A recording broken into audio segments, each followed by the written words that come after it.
ইয়াতে প্ৰধান শিক্ষয়িত্ৰী আমাক বহুত যথেষ্টখিনি সহযোগিতা কৰিছে আৰু প্ৰায় আজি আমাৰ ইয়াতে 200 ছাত্ৰ ছাত্ৰী আছিলে আৰু আমি আহিছোঁ স্কুল ডেভেলপমেণ্ট ফালৰ পৰা যিসকল ছাত্ৰ ছাত্ৰীৰ আধাৰ কাৰ্ড আপোনাৰ আপাৰৰ কাৰ্ড আইডিবোৰ নাই সেইসকল ছাত্ৰ ছাত্ৰীক আমি বনাই দিবলৈ চেষ্টা কৰিম। আজি প্ৰায় 200জন ছাত্ৰ ছাত্ৰী আছে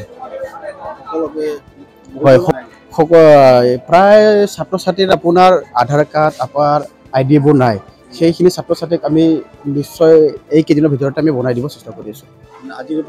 হয় আজিৰ পৰা আমি আৰম্ভ কৰিছোঁ। আপার কাজের জন্য আমরা আসামে এসেছি। আমরা পূর্ণ সহযোগিতা চাইব মাস্টারমশাইদের আগামী প্রত্যেক বাচ্চাদের সঠিকভাবে কাজটা হোক সেই দিকে আমরা লক্ষ্য রাখছি। আমরা এইভাবেই একটা স্কুল আমরা পৌঁছাবো ইনফ্লুয়েন্সেশন থেকে সুস্থভাবে কাজটা করার জন্য এটাই মোটামুটি 15% আছে।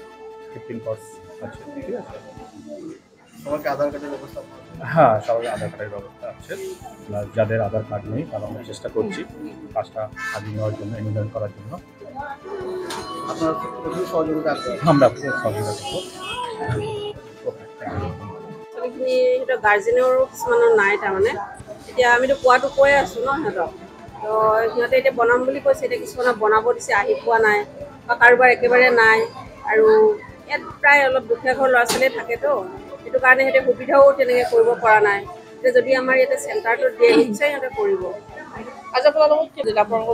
এইটোতো আমি বহুত ভাল পাইছোঁ কাৰণ আমি মানে উপায়হীন হৈ গৈছোঁ মাজতেতো আমাক এনেকুৱাও হৈছে যে যিবিলাক স্কুলে আপাৰেদি বনাব পৰা নাই মানে দৰমহা কাটিব এনেকুৱা ধৰণৰবিলাকো হৈ গৈছে।